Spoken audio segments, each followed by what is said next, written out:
Hey guys, welcome back to the AR YouTube channel. और Bhoja air का एक विमान बेनजीर भुट्टो एयरपोर्ट में लैंडिंग करने के लिए आ रहा था।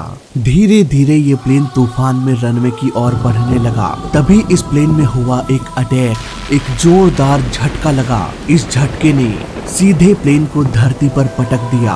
आखिर ये किस तरह का अटैक था जिसने हवा में उड़ रहे विमान को भी रोक दिया और सीधे 90 डिग्री में नीचे धकेल दिया। आइए पता लगाते हैं पाकिस्तान में हुए दूसरे सबसे भयानक प्लेन हादसे की।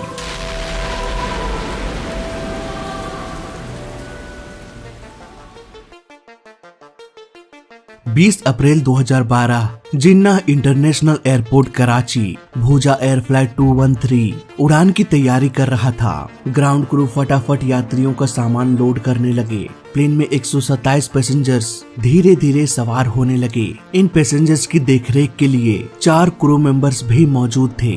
भूजा एयर का ये विमान आखिरी बार उड़ान भरा था सन 2000 में। इसके बाद इस कंपनी में फाइनेंशियल प्रॉब्लम होने लगी। पैसों की कमी के कारण इस प्लेन को 12 सालों तक ग्राउंडेड रखा गया। 12 सालों के बाद 20 अप्रैल 2012 में पहली बार ये उड़ान भर रहा था। इस प्लेन को 58 वर्षीय कैप्टन नूरुल्लाह खान अफरीदी उड़ा रहे थे। वहीं 53 वर्षीय को पायलट जुनैद मलिक थे। फ्लाइट 213 को टेक ऑफ क्लियरेंस मिल गया। कुछ ही देर में ये टेक ऑफ करके इस्लामाबाद की ओर निकल पड़ा। मौसम खराब तो नहीं था, लेकिन हल्की हल्की बारिश हो रही थी। प्लेन में सब कुछ ठीक चल रहा था। देखते ही देखते ये अपने डेस्टिनेशन की ओर निकल पड़ा। तभी ATC का कॉल आया। उन्होंने कहा कि यहाँ तेज बारिश हो रही है, तूफान काफी तेज है, इसलिए यहाँ पर लैंडिंग करने में आपको प्रॉब्लम हो सकती है। फर्स्ट ऑफिसर ने कैप्टन से कहा कि अगर वेदर की प्रॉब्लम है तो हम इस प्लेन को डाइवर्ट करके पेशावर चलते हैं, वहाँ का मौसम साफ है। लेकिन कैप्टन ने यहाँ पर साफ साफ मना कर दिया, ये कहते हुए कि अल्लाह हमारी मदद करेगा। करीब 1 मिनट उड़ान भरने के बाद प्लेन के डिस्प्ले में भी शो करने लगा कि आगे तूफान है।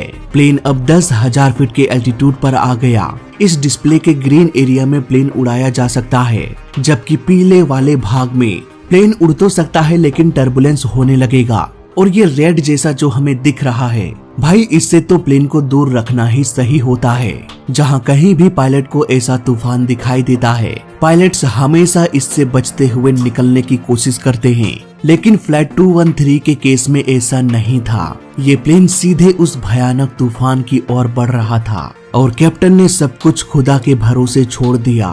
फर्स्ट ऑफिसर मलिक ने कहा कि आगे तूफान है, हम प्लेन को तूफान के अंदर नहीं जाने दे सकते। इस डिस्प्ले में देखिए, जल्द ही हम तूफान में घुस जाएंगे। लेकिन बार बार फर्स्ट ऑफिसर के कहने के बावजूद भी कैप्टन खामोश रहा और ATC को कॉल करके कहा कि हम कंफर्टेबल है लैंड करने के लिए, हमें लैंडिंग करने के लिए परमिशन चाहिए। धीरे धीरे ये प्लेन हिलना शुरू हो गया। एक बार फिर से फर्स्ट ऑफिसर ने कहा कि सर हमें लैंडिंग को रोकना पड़ेगा। कैप्टन अफरीदी ने गुस्से से कहा, ये प्लेन इस्लामाबाद में ही उतरेगा, चाहे मौसम कैसा भी हो। इसके बाद उसने एक अनाउंसमेंट किया कि सारे पैसेंजर्स अपने अपने सीट बेल्ट बांध ले, प्लेन में तेज टर्बुलेंस होने वाला है। फर्स्ट ऑफिसर ने कहा, ठीक है सर, अगर हमें यहीं पर लैंड करना है तो हमें तूफान से बचने के लिए थोड़ा सा राइट से होकर जाना चाहिए, क्योंकि लेफ्ट की ओर भयंकर तूफान है। अब प्लेन करीब 5000 फीट के एल्टीट्यूड में आ गया। प्लेन को लैंड कराने के लिए पायलट्स के पास लैंडिंग चेकलिस्ट होता है, जिसमें लैंडिंग के सारे प्रोसीजर्स को लिखा होता है ताकि कोई भी कंट्रोल को पायलट मिस ना कर दे। लेकिन इस लैंडिंग चेकलिस्ट को भी प्रॉपर फॉलो नहीं किया जा रहा था। अब प्लेन में ऑटो पायलट और ऑटो थ्रोटल को ऑन कर दिया गया। इसके बाद ये प्लेन ILS यानी कि इंस्ट्रूमेंट लैंडिंग सिस्टम के लिए निकल पड़ा। ये ILS प्लेन को हॉरिजॉन्टल और वर्टिकल गाइडेंस प्रोवाइड करता है। इस ILS के जरिए घने कोहरे में जब आगे कुछ भी दिखाई ना दे रहा हो, तब भी प्लेन्स को आसानी से लैंड कराया जा सकता है। कैप्टन इसी ILS की मदद से इस तूफान में भी प्लेन को लैंड कराना चाह रहे थे। ऑटो पायलट इसी ILS की मदद से प्लेन को नीचे ला रहा था। वहीं ऑटो थ्रोटल प्लेन के थ्रस्ट लीवर को जरूरत के हिसाब से ऑटोमेटिकली कंट्रोल कर रहा था। इस auto pilot ILS auto throttle और खुदा के भरोसे प्लेन एयरपोर्ट के नजदीक आता गया। प्लेन में थोड़ी बहुत टर्बुलेंस भी होना शुरू हो गया। तभी ATC ने फिर से कॉल किया और कहा कि तूफान एयरपोर्ट के बेहद नजदीक है और बेहद कम ऊंचाई पर है। ऊपर से तेज बिजली भी कड़क रही है। कैप्टन ने लैंडिंग को जारी रखा। ATC भी थक हार कर प्लेन को लैंडिंग कराने का परमिशन दे दिया। अब प्लेन करीब 3000 फीट के एल्टीट्यूड में उस तूफान के अंदर घुस गया। प्लेन के ऊपर तेज हवा और पानी की बौछार होने लगी, जिससे प्लेन का नोज अचानक से नीचे हो गया। पर अच्छी बात ये थी कि प्लेन ऑटो पायलट पर उड़ रहा था, इसलिए ऑटो पायलट ने प्लेन के नोज को वापस से ऊपर उठा दिया। इसी दौरान GPWS यानी कि ground proximity warning system alarm बजने लगा। ये अलार्म बता रहा था कि प्लेन ग्राउंड के बेहद नजदीक आ चुका है। ये सब कुछ देखते हुए को पायलट ने एक बार फिर से कहा कि सर गो अराउंड करते हैं, लेकिन इस बार भी कैप्टन तैयार नहीं हुआ। तूफानी हवा की वजह से प्लेन का स्पीड लगभग 160 नॉट से भी कम हो गया। प्लेन बेहद कम स्पीड में फ्लाई कर रहा था। यहाँ पर कैप्टन ने एक बहुत बड़ी गलती कर दी। उन्होंने ऑटो पायलट को ऑफ कर दिया और प्लेन का कंट्रोल अपने हाथों में ले लिया। अब यहाँ पर कॉकपिट में एक और अलार्म बजने लगा। TAWS यानी कि train awareness warning system. Basically ये लास्ट वार्निंग होता है और ये ग्राउंड से टकराने से पहले बजने लगता है। किसी तरह से कैप्टन अब तक प्लेन को कंट्रोल करने में सफल रहा, पर तेज हवाएं प्लेन से टकरा रही थी। तभी एक और तेज तूफान का झोंका आया और सीधे प्लेन पर अटैक किया। ये तूफान इतना तेज था कि इतने बड़े विशालकाय प्लेन को सीधे जमीन पर पटक दिया, वो भी सिर्फ 3 सेकेंड्स के अंदर ही। रनवे से महज 7.5 किलोमीटर की दूरी पर ये प्लेन चूर चूर हो गया। ये तूफान कितना भयानक था, इसका अंदाजा हम इसी बात से लगा सकते हैं कि इसका मलबा क्रैश साइट से 2 किलोमीटर दूर तक चला गया। एयरपोर्ट को 3 घंटों के लिए क्लोज कर दिया गया और एक रेस्क्यू टीम क्रैश साइट पर पहुंच गई, इस उम्मीद से कि शायद कोई जिंदा बचा हो। लेकिन प्लेन के मजबूत मेटल के इतने टुकड़े को देखकर जल्द ही उन्हें भी ये अंदाजा हो गया कि प्लेन में कोई भी शख्स जिंदा नहीं बचा होगा। फाइनली कुछ घंटों के बाद ये अनाउंसमेंट कर दिया गया कि प्लेन में सवार सभी लोगों की जान चली गई।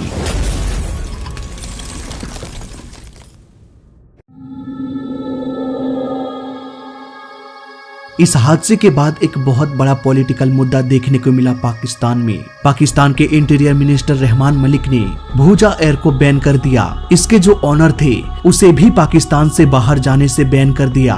उधर पाकिस्तान के सिविल एविएशन अथॉरिटी ने विक्टिम के परिवार वालों से पैसे लेना शुरू कर दिया कि भाई मैंने हॉस्पिटल में डेड बॉडीज का DNA करवाया, बॉडी को आइडेंटिफाई कराया, इसके बाद सबको ट्रांसपोर्ट करके यहाँ ला रहा हूँ, इसीलिए खर्चा तो देना पड़ेगा। बॉडी तभी मिलेगी जब पैसे दोगे। बहुत सारे मारे गए यात्रियों के रिलेटिव से पैसे लिए गए। इस बात पर काफी कंट्रोवर्सी हुई। इसके बाद अगले दिन फिर से एक ऑर्डर दिया गया कि ठीक है अब हम पैसे नहीं लेंगे और जिसका भी पैसा लिया जा चुका है उसे रिफंड कर दिया जाएगा। घटना के 2 दिन बाद ही एक और प्लेन हादसा हो जाता है ठीक उसी एयरपोर्ट में, पर इस बार किस्मत अच्छी थी। इस हादसे में किसी को भी कुछ भी नहीं होता, लेकिन प्लेन का टायर बुरी तरह से रगड़ खाकर ब्लास्ट हो गया। ये सब कुछ देखते हुए कई सारे कंट्रीज ने पाकिस्तान के सभी प्राइवेट प्लेन्स को बैन कर दिया, यानी कि अब कोई भी पाकिस्तानी एयरलाइन किसी दूसरे कंट्री में दाखिल नहीं हो सकता था। हालांकि दूसरे कंट्री का प्लेन आराम से पाकिस्तान में जाकर यात्रियों को लेकर आ सकता था। पाकिस्तान में हालत काफी गंभीर हो चुकी थी। पूरी दुनिया पाकिस्तानी प्लेन को अनसेफ मान रही थी और खुद पाकिस्तान के लोग एयरलाइन कंपनीज पर गुस्सा निकाल रहे थे। ये सब कुछ देखते हुए भूजा एयर के मालिक ने कहा कि फ्लाइट 213 में जितने भी लोग मारे गए उन सभी को मैं 5 लाख दूंगा। अगर हम इस 5 लाख पाकिस्तानी रुपए को इंडियन रुपीज में कन्वर्ट करें तो होता है करीब 1,45,000, यानी कि 1.5 लाख से भी कम। एक एयरलाइन कंपनी आसानी से इतने रुपए दे सकती है, ये कोई बड़ी बात नहीं है। लेकिन भूजा एयर के केस में ऐसा नहीं था। आपको याद होगा ये एयरलाइन कंपनी पिछले 12 सालों से बंद थी। सारे प्लेन्स को ग्राउंडेड कर दिया गया था पैसों की कमी के कारण, और ये फ्लाइट जो क्रैश हो गया वो 12 साल बाद पहली बार उड़ान भरा था, यानी कि इस प्लेन ने एक भी पाकिस्तानी रुपए नहीं कमाया। इस 12 साल के दरमियान में जाहिर सी बात है भूजा एयर के मालिक ने ये बोल तो दिया कि सभी लोगों को 5 लाख दिया जाएगा, पर 127 लोगों को 5-5 लाख देना ये भूजा एयर के लिए काफी मुश्किल होती जा रही थी। फाइनली 10 दिन गुजर गया। अब लोग इंतजार करते करते थक चुके थे, इसलिए घटना के 10 दिन बाद भारी मात्रा में लोग सड़कों पर उतर गए। भूजा एयर के ऑफिस में लोगों ने धरना दे दिया। उधर इन्वेस्टिगेशन की टीम एक के बाद एक शॉकिंग न्यूज लोगों के सामने रख रही थी। जांच से ये पता चला कि इस एयरलाइन कंपनी के पास सिर्फ 3 ही प्लेन्स था, जिसमें से एक क्रैश हो गया और दूसरे प्लेन की हालत इतनी खराब थी कि वो कभी भी क्रैश हो सकता था। वहीं तीसरा प्लेन थोड़ा ठीक ठाक था, लेकिन उसकी मेंटेनेंस प्रॉपर तरीके से नहीं हो रही थी। नॉर्मली इन छोटी छोटी बातों पर आम जनता गौर नहीं करती, लेकिन क्योंकि यहाँ पर एक बहुत बड़ा हादसा हो चुका था, इसलिए एक छोटी सी न्यूज भी भूजा एयर के लिए एक बहुत बड़ी बदनामी का कारण बन रहा था। न सिर्फ पाकिस्तान में बल्कि पूरे देश में पाकिस्तानी एविएशन का काला सच दुनिया के सामने आने लगा। फाइनली पाकिस्तान के सिविल एविएशन अथॉरिटी ने एक बहुत बड़ा फैसला लिया। भूजा एयर को हमेशा हमेशा के लिए बंद करने का नोटिस दिया गया। वहीं धरना दे रहे लोगों को, जिन्हें कहा गया था कि 5-5 लाख मिलेगा, उन लोगों को एक चवन्नी भी नहीं मिली। फाइनली 28 अप्रैल 2012 को भूजा एयर को लाइफ टाइम के लिए सस्पेंड कर दिया गया और इस तरह से भूजा एयर का ये सफर यहीं पर खत्म हो गया। लेकिन फ्लाइट 213 का इन्वेस्टिगेशन अभी तक चल ही रहा था। लेकिन इस बार के इन्वेस्टिगेशन में बोइंग की टीम भी शामिल थी। उन्होंने देखा कि भूजा एयर के साथ कई सारे प्रॉब्लम्स पास्ट में हो चुकी है। कभी ये क्रैश लैंडिंग किया तो कभी इसका टायर ब्लास्ट हो गया तो कभी इंजन फेलियर हो गया। जो प्लेन्स उड़ने के काबिल भी नहीं था वो प्लेन्स भी टेक ऑफ और लैंडिंग कर रहा था। लेकिन पाकिस्तान के सेफ्टी एविएशन डिपार्टमेंट ने किसी का भी लाइसेंस रद्द नहीं किया पॉलिटिकल प्रेशर के कारण। इवन भूजा एयर के जो मेंटेनेंस इंजीनियर थे वो भी मेंटेनेंस के लिए क्वालिफाइड नहीं थे। इवन पायलट्स के ट्रेनिंग में भी बहुत सारी कमी दिखाई दिया। ज्यादातर पायलट्स को तो ये पता ही नहीं कि किस सिचुएशन में प्लेन के कौन से कंट्रोल को किस तरह से इस्तेमाल करना है। ये सब देखते हुए बोइंग की टीम तो एकदम हिल गई कि भाई यहाँ पर ये सब आखिर चल क्या रहा है। बोइंग की टीम को हर तरफ बस लूप होल्स ही दिखाई दिया, इसलिए पाकिस्तान के सभी प्लेन्स को तुरंत सस्पेंड कर दिया गया।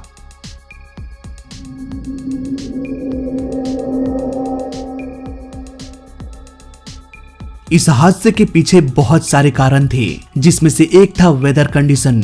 मल्टीपल रिपोर्ट्स ये बताते हैं कि उस दिन इस्लामाबाद में मौसम बहुत ही खराब थी, इतनी खराब कि प्लेन को लैंड कराना खतरों से खाली नहीं था। यही वजह है कि बार बार एटीसी ये सजेस्ट करता रहा कि यहाँ पर मौसम सही नहीं है, लेकिन कैप्टन ने एक भी नहीं सुना। खुदा सब ठीक कर देगा ये कहकर वो तूफान में प्रवेश कर गया और यहाँ पर हुआ एक अटैक। ये अटैक किसी टेररिस्ट ने नहीं बल्कि कुदरत ने किया था। इसे हम माइक्रो बस्ट के नाम से जानते हैं।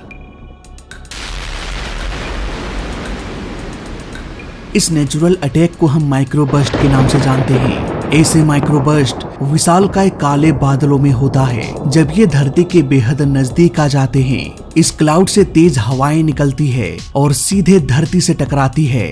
टकराने के बाद वापस से ये ऊपर उठती है और घूमते हुए फिर से ऊपर की ओर उठ जाती है। इसे हम ड्राई माइक्रो बस्ट कहते हैं। अगर ऐसे में कोई प्लेन लैंडिंग करने की कोशिश करता है तो ये तेज हवाएं प्लेन से टकराएगी और अचानक से प्लेन का स्पीड कम हो जाएगा, इतना कम कि वो उड़ना ही बंद कर दे। वैसे भी लैंडिंग के वक्त प्लेन अपने मिनिमम स्पीड में होता है। सपोज अगर प्लेन यहाँ से आगे भी निकल आता है तो वो सेंटर में जाकर पहुंचेगा, जहां से सीधे 90 डिग्री में तेज हवाएं प्लेन को नीचे की ओर धकेल देगी। अगर यहाँ से भी प्लेन आगे निकल जाता है तो अचानक से प्लेन का स्पीड बढ़ जाएगा, क्योंकि हवा प्लेन को आगे की ओर धकेल देगी। इतने सारे अटैक के बाद शायद ही कोई प्लेन सुरक्षित लैंड कर पाए। ऐसे केस में प्लेन्स आसानी से ग्लाइड स्लोप से भटक कर क्रैश हो सकता है। भूजा एयर के केस में ये माइक्रोबर्स्ट 10 गुना अधिक खतरनाक था, क्योंकि उस बादल में से न सिर्फ हवा बल्कि पानी भी बाहर आ रही थी।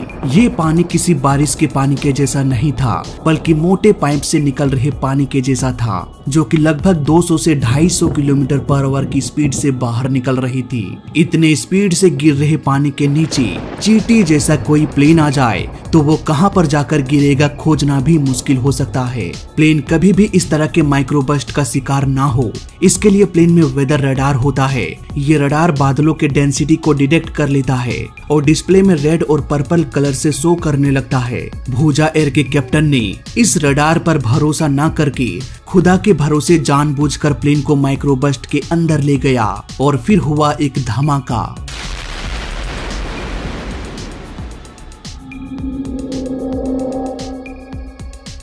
इस्लामाबाद एयरपोर्ट का वेदर रडार लेस एक्यूरेसी से काम कर रहा था प्लेन के वेदर रडार के कंपैरिजन में। प्लेन बादल के करीब था, पायलट अपनी आंखों से भी देख सकते थे, इसलिए पायलट्स बेटर आइडिया लगा सकते थे कि इस एयरपोर्ट में लैंड करना है या नहीं। इसलिए एटीसी ने पायलट्स पर ही छोड़ दिया, बस उसे अपना सजेशन दिया कि मौसम खराब है, बाकी लैंडिंग करना या ना करना आपकी मर्जी। यहाँ पर कैप्टन ने बहुत सारे रूल्स को तोड़ा।